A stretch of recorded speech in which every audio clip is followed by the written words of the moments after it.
Hello, good morning. This is Simple Jackie. Ngayong araw ay magluluto tayo ng ginataang isda na tilapia. Ayan, kumulo na yung ating gata.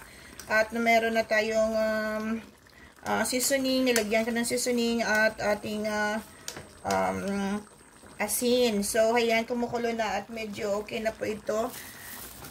So, ayan nating mabawasan yung gata na konti na lang yung matira sa ating sabaw.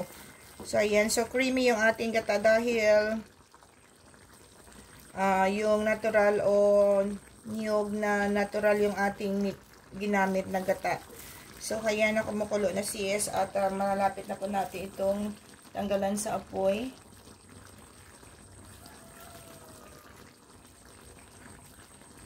Ayan.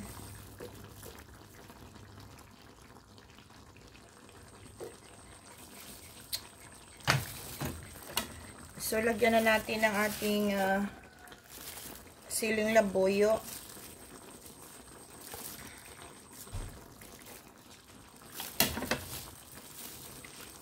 At tikman na natin yung ating sabaw kung okay na siya dahil mas creamy na po siya, oh. Mas creamy na siya.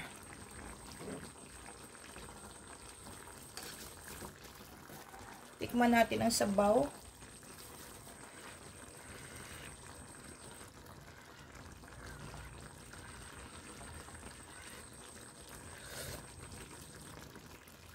So, tamang-tama na yung kanyang lasa at ang asin.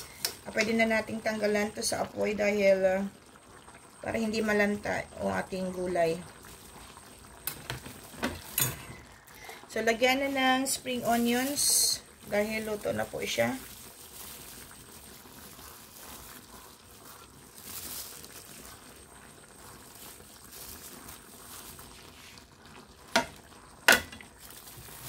At season to taste na natin. So, meron siyang kunti lang na sabaw para naman malasahan natin yung creamy ng ating isda.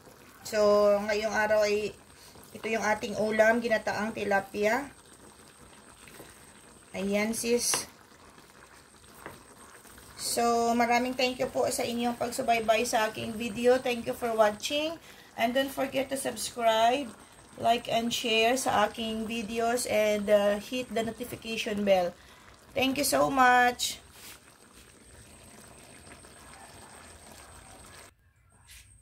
So, ito na yung ating ulam sis. Yung ating ginataang na tilapia. Nandito na at natapos na natin lutuin. So, lagay na po natin sa ating lalagyan.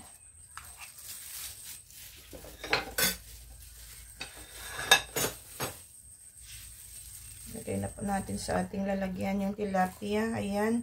So, creamy. Dahil meron tayong gata.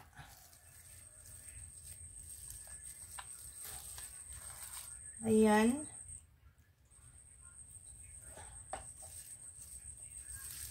Tatlong isda na tilapia yung ating niluto sis. Dahil yung mga bata naman hindi naman sila masyado kumakain ng isda, no?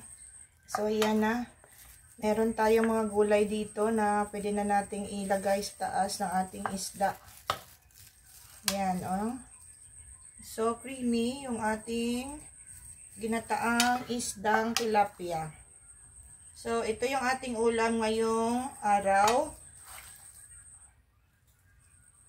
Ayan. So, napaka-creamy ng ating sabaw dahil natural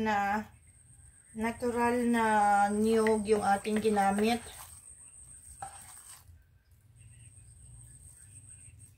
At purong-puro na gata yung nilagay natin. So, ayun na po sis.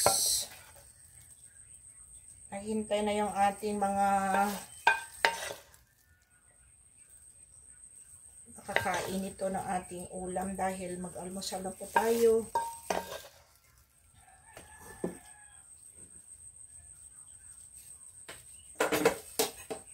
Lagyan na natin ang ating spring onions.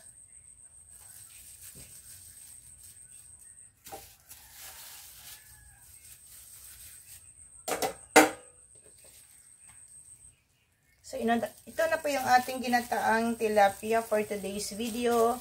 Oh, so creamy at ready to serve na po.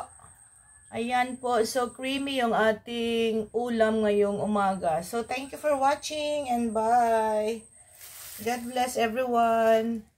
Bye.